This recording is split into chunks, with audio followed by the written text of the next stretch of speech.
that fire continues to burn at this hour, and crews tell us that they're just going to let it burn, and you'll get a clear idea why if you just look at Hall's furniture. They're not sure if the man was trying to hurt himself, his mother, or if he was trying to take a firearm that was inside of the home. Let's go over this map to kind of give you guys a better idea. So the Ferguson fire, it's burning. You see this red outline?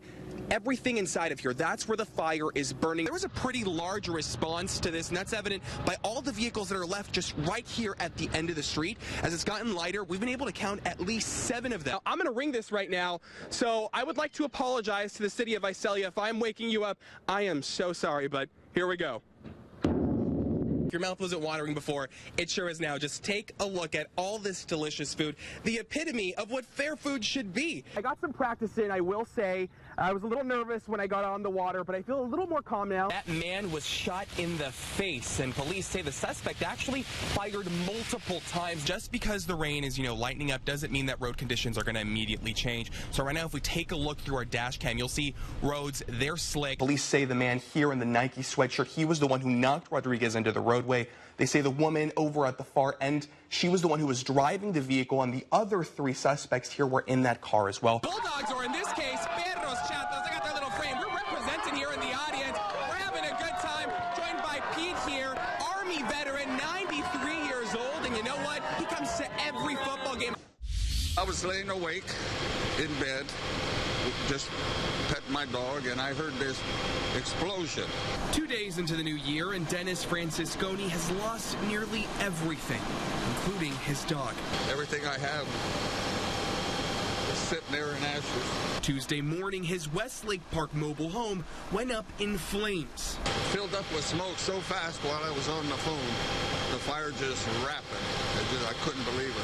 Barely got out myself. His home wasn't the first blaze of the morning. A house in central Fresno was badly damaged after an attic fire.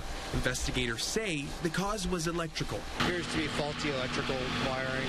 Later that morning, a motorhome was reduced to rubble, this time in southwest Fresno.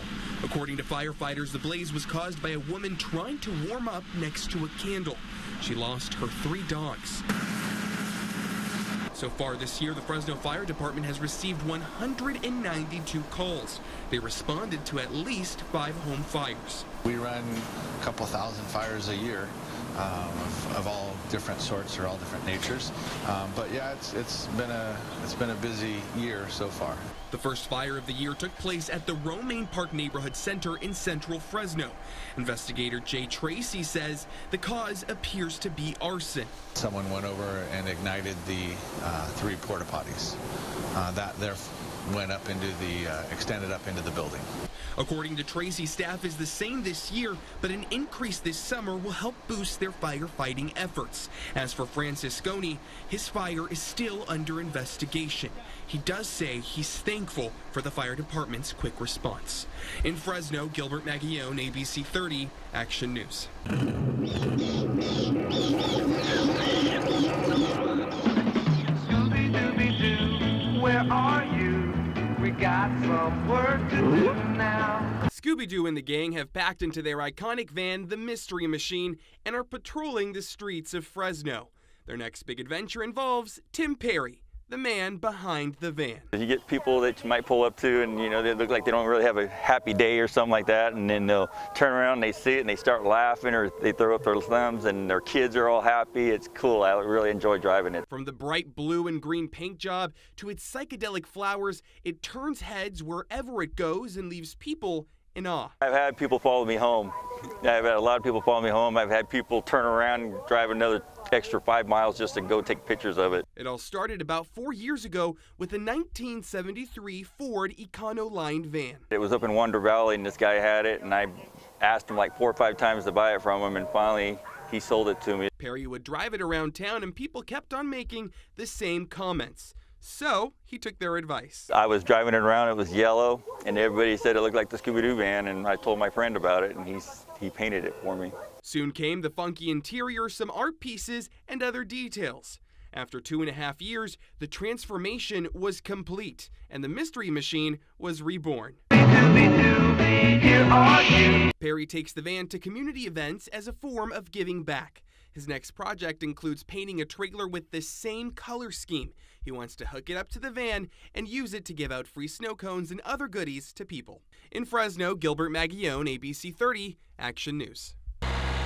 Gina Lopez is on a mission. It hasn't been green in quite some time. Over the past few weeks, she's worked long hours with little help to rehabilitate the Pleasant Valley Cemetery in Coalinga.